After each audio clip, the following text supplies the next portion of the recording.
क्या आपने ये नोटिस किया है कि हमारे कुछ दोस्त हमेशा व्यस्त रहते हैं। वो कुछ ज़्यादा बड़ा तो नहीं कर रहे लेकिन फिर भी बिजी हैं। जब पूछो तब व्यस्त हैं।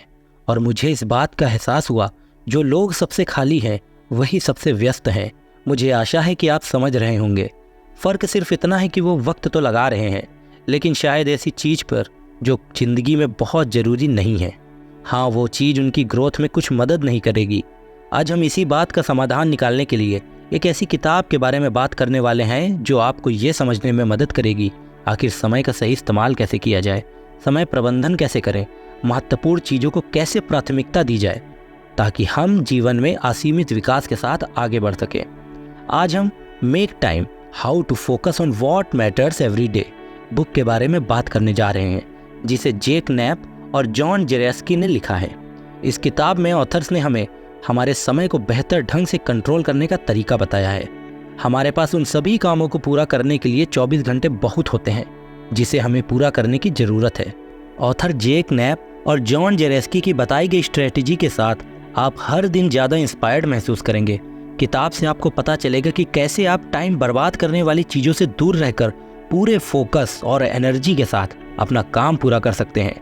मेक टाइम किताब आपको अपने रोज के कामों में छोटे बदलावों के साथ आपकी ज़िंदगी में एक्चुअल में जो मायने रखता है उसको करने के लिए समय निकालने में मदद करेगी। अगर आप अपने समय पर कंट्रोल रखना चाहते हैं, डिस्ट्रैक्शन से छुटकारा पाना चाहते हैं, अपने काम पर ज़्यादा ध्यान लगाना चाहते हैं और अपनी ज़िंदगी की क्वालिटी में सुधार करना चाहते हैं, तो मेक टाइम किताब आपका गाइडेंस कर सकती है। इस किताब में कुछ इंपॉर्टेंट थॉट्स बताए गए हैं जिनसे आप अपने टाइम को कंट्रोल करके उनका इस्तेमाल सही जगह कर सकेंगे। पहला, डिस्ट्रैक्शंस को हराने का सबसे अच्छा तरीका है कि आप उन पर रिएक्ट करना ही कम कर दें, या हो सके तो ध्यान देना ही बंद कर दें। दूसरा, रुकना सीखो। अपनी एनर्जी का सही इस्तेमाल करें और पार्टी टुगेदर या ज़्यादा एक्टिविटीज़ में जाने से अपने आप को रोकें। तीसरा, हर दिन एक हाईलाइट चुनें और इसे प्रायोरिटी के साथ अपनाएं। चौथा, आप जिस तरह से टेक्नोलॉजी का इस्तेमाल करते हैं उसे इतना ना इस्तेमाल करें कि वह टेक्नोलॉजी आपकी ज़िंदगी को कंट्रोल करने लगे। यह किताब ज़्यादा काम करना मतलब मल्टीटास्किंग के बारे में नहीं है, बल्कि मेक टाइम यह चुनने के लिए फ्रेम्ड है कि आप किस पे सबसे ज़्यादा ध्यान देना चाहते हैं। इस किताब में 4 स्टेप्स का एक फ्रेमवर्क दिया गया है, जिसे फॉलो करके हम अपने समय से वो हासिल कर सकते हैं जो हम चाहते हैं। पहला स्टेप सिर्फ एक हाईलाइट चुनना है। इसके बाद आपने जिस हाईलाइट को चुना है उस पर आपको पूरा ध्यान देना है। तीसरा स्टेप उस एनर्जी के बारे में है जिसे आप दिन भर में जमा करेंगे और अपना टाइम और ध्यान कंट्रोल में रखेंगे। चौथा और आखिरी स्टेप, आपने अपने पूरे दिन में क्या किया है इस पर आपको सोचना है, विचार करना है। तो चलिए फिर चारों स्टेप्स को एक एक करके डिटेल में समझते हैं। स्टेप 1, पहला एलिमेंट है हाईलाइट। टाइम मैनेजमेंट के लिए सबसे पहले आपको सोचना और समझना चाहिए कि आपको ज़्यादा टाइम क्यों चाहिए। हर दिन आपको एक एक्टिविटी चुननी चाहिए और इसे प्रायोरिटी देनी चाहिए। यह कुछ ऐसा हो सकता है जो आपको करने की ज़रूरत नहीं है, लेकिन आप इसे पूरा होते हुए देखना जरूर चाहेंगे। आप अपने दिन में कौन सी एक्टिविटी, पल या अवेलेबिलिटी चाहते हैं, उनको पहचानना ही हाईलाइट है। हाईलाइट को 3 तरह से पहचाना जा सकता है। सबसे पहला, सबसे ज़रूरी। आज आपको सबसे ज़रूरी काम क्या करना चाहिए। दूसरा, सेटिस्फैक्शन। दिन में ख़त्म होने पर कौन सा ऑप्शन आपको ज़्यादा सेटिस्फाई करेगा। तीसरा, जॉय। जब आप आज के बारे में सोचते हैं तो आपको उससे क्या खुशी मिलेगी। नॉर्मली दिन के हाइलाइट्स को करने में 1 घंटे से लेकर 1.5 घंटे तक का समय लगना चाहिए। अब आपको अपनी हाइलाइट्स को चुनना शुरू करना होगा। इसके लिए कुछ तरीके बताए हैं जो आपके हाइलाइट्स को पहचानने और चुनने में मदद करेंगी। उस एक्टिविटी को लिखना शुरू करें जो आप करना चाहते हैं। हर दिन एक अलग हाइलाइट का यूज़ करना जरूरी नहीं है, आप इसे रिपीट भी कर सकते हैं। आप उन चीज़ों की लिस्ट बना सकते हैं जिन्हें आप अपनी ज़िंदगी में इम्पॉर्टेंट मानते हैं। आप सबसे इम्पॉर्टेंट चीज़ों को चुन सकते हैं, उन्हें लिख सकते हैं और अपनी हाईलाइट चुनने के लिए लिस्ट का इस्तेमाल कर सकते हैं। आप दिन के बीच में अपने टाइम को सही तरीके से इस्तेमाल करने के लिए अपने सभी बड़ी चीज़ों को एक ही हाईलाइट में एक साथ रख सकते हैं। आप उन चीज़ों की एक लिस्ट बना सकते हैं जिन चीज़ों को आप किसी भी दिन कर सकते हैं। आप लगातार 5 दिनों तक वही हाईलाइट कर सकते हैं, जिसे हर दिन के स्टेप्स में बांटा जा सकता है। अब आपको अपनी हाईलाइट के लिए टाइम निकालना सीखना होगा। इसके लिए कुछ तरीके बताए गए हैं जिनकी मदद से आप अपनी हाईलाइट के लिए टाइम निकाल सकेंगे। पहला, हाईलाइट के लिए समय निकालने के लिए कैलेंडर में एक इवेंट जोड़कर शुरू करें, क्योंकि आप सिर्फ एक तारीख देखकर एक कमिटमेंट बना रहे होंगे। दूसरा, अपने कैलेंडर में दिए खाली जगह में कुछ भी मार्क्ड ना करें, ताकि उस खाली जगह के इस्तेमाल आप अपनी हाईलाइट डालने के लिए कर सकें। तीसरा, अगर आपको लगता है कि आपके कैलेंडर में जगह नहीं है तो उसे खाली करके समय निकालने की कोशिश करें। एग्जाम्पल के लिए आप अपनी मीटिंग्स या किसी काम को करने में लगने वाले वक्त को कम करके ऐसा कर सकते हैं। चौथा, अगर आपको सच में सफिशिएंट समय नहीं मिल पाता तो अपने आप से पूछें कि क्या कैंसिल किया जा सकता है। पांचवा, कम प्रायोरिटी वाली एक्टिविटीज़ के लिए कमिटेड ना हो। जब आप कुछ नहीं करना चाहते तो ना कहना सीखें, जबरदस्ती हर काम को ना करें। छठा, हर काम को करने की प्लान बनाएं, वरना आपको लगातार यह तय करना होगा कि आपका अगला स्टेप क्या होगा। क्या आप उन चीज़ों के बारे में सोचते समय अपना ध्यान खो सकते हैं कि क्या आपको यह काम करना चाहिए या नहीं करना चाहिए। सातवां, अगर आप दिन के बीच में समय नहीं निकाल सकते तो आप अपनी हाईलाइट को सुबह जल्दी भी कर सकते हैं, लेकिन अगर आप अपने आप को देर तक सोने वाले इंसान मानते हैं तो आप अपनी रात का कुछ समय निकाल कर अपनी हाईलाइट्स को दें। आठवां, आपको जानना होगा कि आपको कब रुकना है।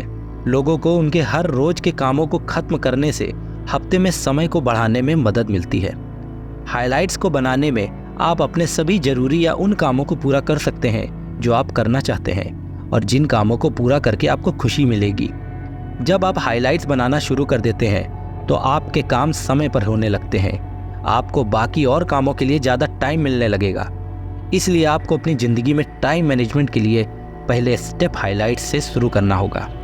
दूसरा स्टेप है या दूसरा एलिमेंट है फोकस। हमारी ज़िंदगी में ऐसी बहुत सी चीज़ें होती हैं जिससे हम डिस्ट्रैक्ट हो जाते हैं। हमें अपने डिस्ट्रैक्शन को अपने कंट्रोल में रखना चाहिए। मतलब यह है कि डिस्ट्रैक्शन से हमारा टाइम बर्बाद होता है, क्योंकि हम ऐसी चीज़ की तरफ अट्रैक्ट हो जाते हैं जिससे बाहर निकलना थोड़ा मुश्किल हो जाता है। एग्जाम्पल के लिए सोशल मीडिया। यह एक ऐसी चीज़ है जो हमेशा हमारे इंटरटेनमेंट के लिए हमारे पास होती है, लेकिन हम इसके डिस्ट्रैक्शन को ख़त्म कर सकते हैं और अपनी हाईलाइट को पूरा करने के लिए पूरा ध्यान दे सकते हैं। अपनी ज़िंदगी में फोकस्ड होने के लिए आपको सबसे पहले अपने फ़ोन को कंट्रोल करना सीखना होगा। अपने फ़ोन को कंट्रोल करके आप अपने डिस्ट्रैक्शन से दूर हो सकेंगे और अपनी हाईलाइट को टाइम पर पूरा कर सकेंगे। यहाँ पर इसके बारे में कुछ तरीके हैं। पहला है, बिना किसी लगाव या प्रेशर के मोबाइल फ़ोन का इस्तेमाल करने लगें। आप इसे 24 घंटे या एक सप्ताह या एक महीने तक आजमा कर देख सकते हैं। अगर आपको सच में इन एप्लीकेशंस को इस्तेमाल करने की ज़रूरत है तो बस तभी उनका इस्तेमाल करें। मतलब यह है कि आपको उन एप्लीकेशंस पर कंट्रोल हासिल करना चाहिए जो आपको उनको सिर्फ बहुत ज़रूरी होने पर ही इस्तेमाल करते हैं। दूसरा, सोशल मीडिया से हर बार लॉग आउट करें, ताकि आपको हर बार लॉगिन करने के लिए अपना ईमेल एड्रेस और पासवर्ड डालना पड़े।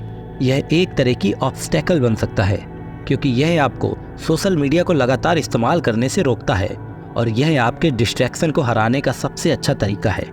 तीसरा, नोटिफिकेशन को आने से बंद करें, ताकि आप भूल सकें कि आपके पास कोई भी ऐप मौजूद है और इस तरह से अपना ध्यान भटकने से बचें। चौथा, अपने फ़ोन की होम स्क्रीन पर किसी भी तस्वीर को ना लगाएं, क्योंकि हर बार जब आप फ़ोन का इस्तेमाल करते हैं तो एक खाली होम स्क्रीन आपको शांति का समय दे सकती है, क्योंकि इससे आपका कोई ध्यान भंग नहीं होगा। चौथा, रिस्ट वॉच पहने। यह आपके फ़ोन पर समय बताने का आपको रोकेगी और आपको फ़ोन के खिंचाव से बचाएगी। पांचवा, अपनी कंसंट्रेशन में सुधार करने के लिए आप अपने फ़ोन को काम पर ले जा सकते हैं और उन्हें वहीं छोड़ सकते हैं, या घर पहुंचने पर आप फ़ोन को अपने आप से दूर रख सकते हैं। अगर आप अपने फ़ोन को कंट्रोल करेंगे तो आप सोशल मीडिया की तरफ अट्रैक्ट नहीं होंगे, जिससे आपका बहुत सारा समय बचेगा और आप उस समय का सही इस्तेमाल सही जगह कर सकेंगे। इसलिए आपको अपनी हाईलाइट के लिए समय निकालने के लिए समय को बर्बाद करने से बचना होगा, जिससे आप अपने काम पर फोकस कर पाएंगे। इन्फिनिटी पूल से दूरी बनाए रखें। इन्फिनिटी पूल मतलब वो खिंचाव या लगाव होता है जिसकी कोई हद नहीं होती है और आप लगातार बार बार उस काम के लिए अपना समय बर्बाद कर सकते हैं। इसलिए आपको इन्फिनिटी पूल से दूर ही रहना चाहिए। इसके लिए कुछ चीज़ें आपकी मदद करेंगी। पहला, अगर आप उन ऐप्स का इस्तेमाल करने से बचते हैं जो सुबह सुबह आपको डिस्ट्रैक्ट करती हैं, तो फोकस करना आसान होगा। दूसरा, आपको हर दिन न्यूज़ पढ़ने की ज़रूरत नहीं है। अगर यह बहुत ज़रूरी है तो यह आपके पास खुद आएंगी। तीसरा, जब आप फोकस कर रहे हो तो आपको हो सके तो इंटरनेट बंद कर देना चाहिए, जिससे फालतू चीज़ें दूर रहेंगी। हम में से बहुत से लोग अपने ईमेल को अपना काफ़ी समय बर्बाद कर देते हैं, इसलिए ईमेल को देखने के लिए कुछ ज़रूरी तरीके अपनाने चाहिए। पहला, दिन के ख़त्म होने पर अपने ईमेल का इस्तेमाल करें और अपने इनबॉक्स को देखने के लिए एक समय डिसाइड करें। दूसरा, हफ्ते में एक बार अपना इनबॉक्स खाली करें। तीसरा, ईमेल का जवाब देने में जल्दबाजी ना करें। यह जान लें कि अगर यह बहुत ज़रूरी है तो इंसान आपसे दूसरे तरीके से कांटेक्ट कर सकता है। टीवी को ओकेजनल प्लेजर बनाएं। टीवी देखने से हमारा बहुत सा समय बर्बाद होता है, क्योंकि कोई भी शो आधे घंटे से 1 घंटे का समय लेता है और हम उसे आधे में छोड़कर नहीं जाते, जिससे वक्त की बर्बादी होती है। इसलिए टीवी को सिर्फ कभी कभी देखने से आपको अपनी लत नहीं लगेगी और आप अपना बहुत सारा समय बचा सकेंगे। इसके लिए आपको कुछ बातों का ध्यान देना चाहिए। पहली, टीवी पर न्यूज़ को देखने की आदत ना डालें। दूसरी, टीवी को कम से कम इस्तेमाल करें। तीसरी, आपको केबल टीवी, HBO और नेटफ्लिक्स को देखने से खुद को रोकना होगा या ऐसी चीज़ों का इस्तेमाल ही बंद कर देना होगा, क्योंकि इन स्ट्रीमिंग सेवाओं में हमेशा कुछ ना कुछ होता रहता है जो आपको डिस्ट्रैक्ट कर सकता है। अपनी ज़िंदगी में फोकस्ड रहने के लिए आपको एक फ्लो बनाना जरूरी है। यह आपको डिस्ट्रैक्ट होने से बचने में आपकी मदद करेगा। इसके लिए कुछ बातें हैं जो आपको ध्यान देनी होंगी। पहली, लोगों को आपको डिस्टर्ब करने से रोकने के लिए हेडफोन्स और बंद दरवाज़ों का इस्तेमाल करें। दूसरा, पूरा ध्यान देते रहने के लिए एक टाइम लिमिट सेट करें। तीसरा, टाइमर का इस्तेमाल करें। यह तरीका आपको यह देखने की परमिशन देता है कि समय बीत रहा है और आपको उस पर ध्यान देने की ज़रूरत है जो आप कर रहे हैं। चौथा, कंप्यूटर की बजाय कागज़ पर लिखने को ज़्यादा ध्यान दें, क्योंकि कंप्यूटर में कई और काम भी होते हैं, इसलिए यह आपका ध्यान डिस्ट्रैक्ट कर देता है। नेक्स्ट पॉइंट है फोकस्ड रहें। अगर आप एक बार फोकस्ड हो गए तो इसका मतलब यह नहीं है कि अब आपको कुछ करने की ज़रूरत नहीं है। किसी भी काम को पूरा करते रहने के लिए आपको हमेशा फोकस्ड रहने की ज़रूरत होगी, जिसके लिए आपको कुछ तरीक़ों से काम करना होगा जो आपको फोकस्ड बनाए रखेंगे। पहला, अपनी सांस को देखते हुए आप जो कर रहे थे उस पर ध्यान देते रहें, जिससे आप अपना फोकस वापस पा सकते हैं। दूसरा, आप जो कर रहे हैं उसके लिए खुद को कमिट करें। जब आप वो काम कर रहे हो जो आप करना पसंद करते हैं तो यह बहुत आसान हो जाता है।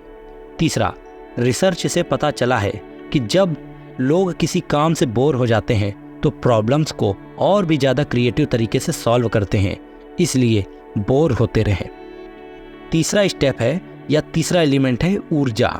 हमारे दिमाग को एनर्जी की बहुत ज़रूरत होती है और वह एनर्जी आपके शरीर की देखभाल करने से आती है।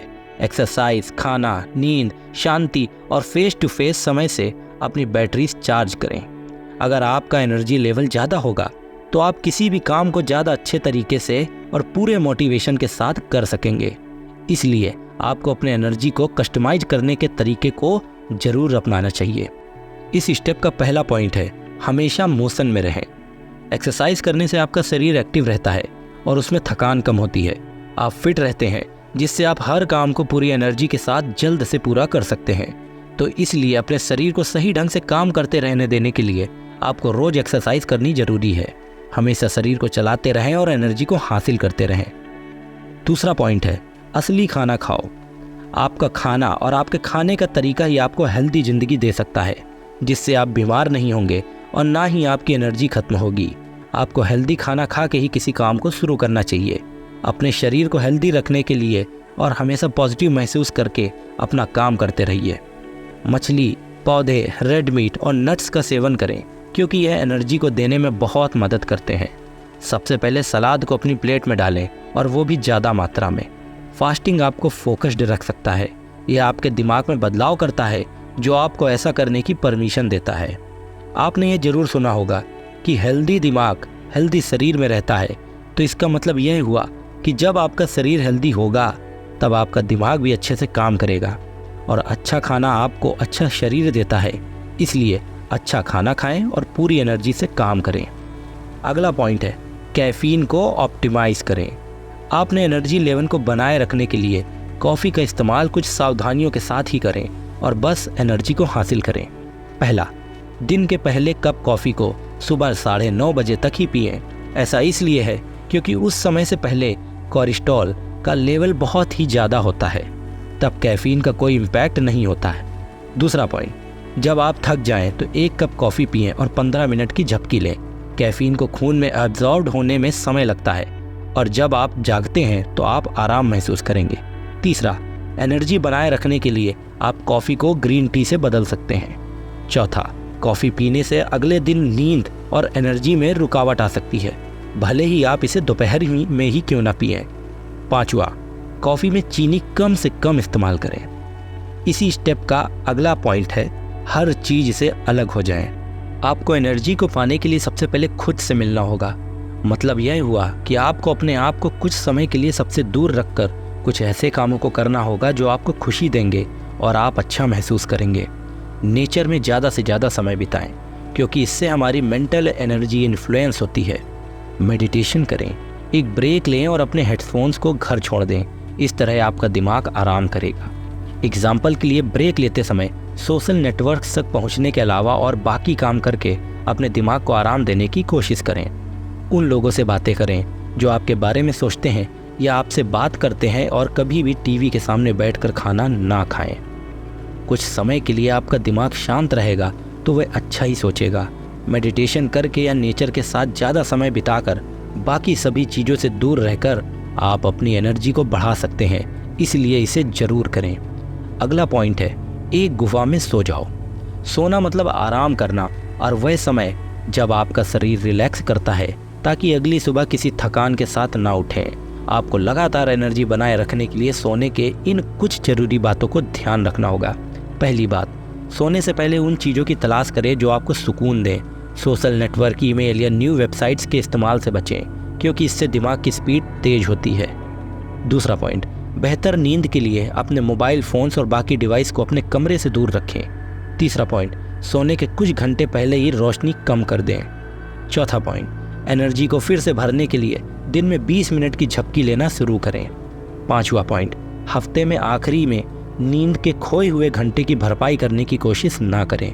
मतलब आप जब नहीं सो पाए हैं तो खाली टाइम में सोकर उस नींद को पूरा करने की कोशिश ना करें। सोने के तरीके आपकी ज़िंदगी को बहुत अफेक्ट करते हैं, इसलिए अपने सोने के तरीके में सुधार जरूर करें और हर रोज़ पूरी एनर्जी से अपने काम को करने के लिए हमेशा तैयार रहें। चौथा स्टेप है या चौथा एलिमेंट है रिफ्लेक्शन। हर दिन आपको इस बात की कीमत लगानी होगी कि आप किस हाईलाइट को करने में सक्षम थे। यह नोट करना बहुत ज़रूरी है कि आपकी एक तय की गई एक्टिविटी, साथ ही दिन में इस्तेमाल की जाने वाली एनर्जी के लेवल पर आप कितना ध्यान लगाने में कामयाब रहें, और क्या आपने इस किताब में दिखाई गई स्ट्रेटजीज को इस्तेमाल किया। इसके अलावा ऑथर्स ने यह लिखने की सलाह दी कि मेक टाइम की स्ट्रेटजीज को अपनाने का आपका एक्सपीरियंस कैसा था, क्या यह आपके लिए काम करती है या नहीं। उसके बाद आपको प्लान करना होगा कि अगले दिन कौन सी स्ट्रेटजी को इस्तेमाल किया जाए। अगर आप अपने हाईलाइट को पूरा नहीं कर सके हैं तो कोई बात नहीं, आप सब कुछ छोड़ने की ज़रूरत नहीं है। अगले दिन के लिए आप फिर उसी हाईलाइट को रिपीट कर सकते हैं। आपको हर दिन कुछ नया लेकर आने की ज़रूरत नहीं है। सिस्टम से ब्रेक लेना और बाद में फिर से वापस आना ठीक है, यह एक मुश्किल तरीका नहीं है और आपको ज़िंदगी भर इसको करते रहने की भी ज़रूरत नहीं है। इसलिए कोशिश करते रहें और अपने रिजल्ट हासिल कर लें। चौथा और आखिरी स्टेप में आपको यह देखना है कि यह किताब आपके कितने काम आई। तो पहले किताब में बताई गई स्ट्रेटजीज़ का इस्तेमाल करें और मेक टाइम बुक की मदद से अपना टाइम मैनेजमेंट को करने की पूरी कोशिश करें। पूरी एनर्जी के साथ काम को करें और अपने रिजल्ट तक पहुँचें, और हर उस तरीके को लिखें जो किताब में बताए गए थे और उन्होंने आपकी मदद की। आपको उसके बाद ही सोचना है कि अगले दिन आप क्या करने वाले हैं। इसलिए सबसे पहले शुरुआत करें और मेक टाइम में बताई गई थॉट्स और स्ट्रेटजीज को फॉलो करें। निष्कर्षतः हमने देखा कि मेक टाइम किताब आपको आपके हर रोज़ के टाइम मैनेजमेंट के बारे में बताती है। किताब से आपको पता चल गया होगा कि कैसे आप हाईलाइट बनाकर अपने सभी कामों को ख़त्म कर सकते हैं और खुश हो सकते हैं। आपको अपनी हाईलाइट्स पर ध्यान देकर सभी डिस्ट्रैक्शन से दूर रहकर पूरी एनर्जी से काम करना होगा। जो आपको किताब के बारे में जानकर पता चल गया होगा कि कैसे आप अपना टाइम सही तरीके से मैनेज कर सकते हैं और वो हर चीज़ हासिल कर सकते हैं जो आप अपनी ज़िंदगी में चाहते हैं। जो लोग अपनी ज़िंदगी में सारे काम समय से ख़त्म करना चाहते हैं, उन्हें ये किताब मेक टाइम बहुत मदद करेगी और आपको फोकस्ड होकर काम करना सिखाएगी। मुझे उम्मीद है कि आपने इस किताब से अपना हर वक्त मैनेज करने के बारे में जाना होगा और ऑथर्स की बताई गई स्ट्रेटजीज को अपनी ज़िंदगी में अप्लाई करके आप अपना काम समय पर और पूरे फोकस के साथ कर पाएंगे। जेक नैप और जॉन जिरेस्की द्वारा लिखित make time how to focus on what matters every day आपको अपने समय को फिर से प्राप्त करने और अधिक सूझबूझ से जीवन जीने के लिए एक व्यवहारिक और भरोसेमंद गाइड है। लेखक डिस्ट्रैक्शन को दूर करने और जो वास्तव में मायने रखते हैं उन पर ध्यान केंद्रित करने के लिए व्यवहारिक रणनीतियां प्रदान करते हैं, जैसे प्राथमिकताओं को उजागर करना, वातावरण तैयार करना और डेली रिचुअल्स स्थापित करना। आकर्षक लेखक शैली और व्यक्तिगत भलाई पर ध्यान देने के साथ यह किताब अधिक संतुष्टिजनक और उद्देश्य संचालित डेली रिचुअल्स बनाने की चाहत रखने वाले किसी भी व्यक्ति के लिए वैल्यूएबल इंसाइट और व्यवहारिक सलाह प्रदान करती है। मैं उम्मीद करता हूं दोस्तों कि यह किताब और यह वीडियो आपको जरूर पसंद आई होगी, और अगर यह किताब और वीडियो आपको पसंद आई हो तो प्लीज़ इसको लाइक ज़रूर करिए, मेरे चैनल को सब्सक्राइब कर लीजिए और लोगों के साथ शेयर भी कर लीजिए। मिलेंगे जल्द ही एक और नई वीडियो के साथ में, तब तक के लिए सभी लोगों को धन्यवाद।